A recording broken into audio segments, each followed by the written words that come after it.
Hello, my name is Chrissy Hayes. I'm a student at University of South Alabama taking EDM 310.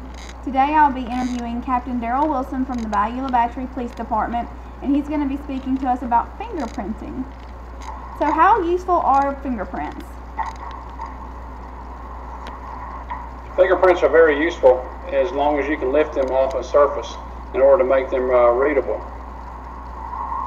How do you go about retrieving a fingerprint?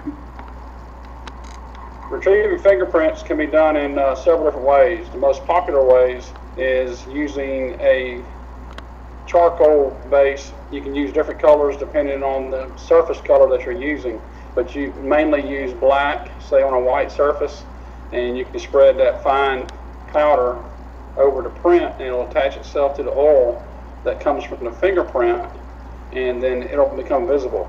And at that point you'll take a clear piece of tape and something similar to packaging tape, clear packaging tape, and lay that over the fingerprint, and it'll lift the charcoal off and stick to the tape, and you fasten it to a card, a clear card or a white card, and then you will be able to see the ridges and the swirls and the loops that are in the fingerprints, which makes it identifiable.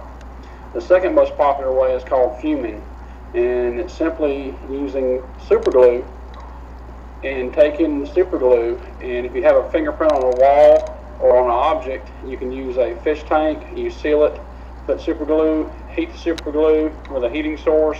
The fumes will attach itself to the oils that come from the fingerprint, and at that time it'll leave a coating, and you'll be able to see the actual print with the loops and swirls and be able to lift it or photograph it. Okay. Can you lift a fingerprint off of any surface? Fingerprint can be lifted from most surfaces. The smoother the surface, such as glass or smooth metal or varnished wood, is the easiest way. Your rougher surfaces, like a car steering wheel or some of the items that have ridges in them, it's harder to lift a fingerprint, and most of those type items you will not be able to lift a full fingerprint from. You also have items like a doorknob that everybody touches and leaves their fingerprints on, and what you have is overlapping fingerprints, where if a burglar breaks into your house and comes through your door and touches your doorknob, he's overlapping his prints onto your prints, and then it's hard to discern between the two prints.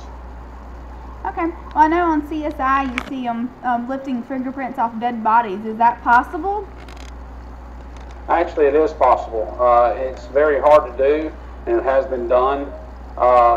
You can isolate the prints. You can actually fume using the super glue method. You build a tent over the body, and you'll use several tubes of super glue, and you heat them, and the fumes will go over the body and attach itself to the oils that are left behind from the live person's finger.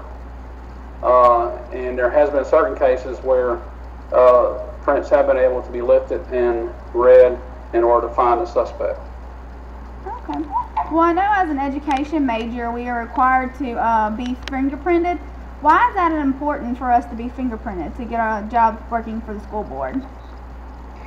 Actually, they started that several years back, and it started to help to do background checks to make sure individuals were not involved in any type of child molestation charges or anything that's been prior. It's even gone to the point not only with school teachers, but coaches, social workers, daycare workers, anybody that has anything to do with children now have to be fingerprinted and checked to make sure that they have no past history of any type of child endangerment issues. What's Puppy doing? All right. Well, I guess that's about it. We appreciate you taking out your time, Captain Wilson. Have a good night. Take care. Bye. Mama.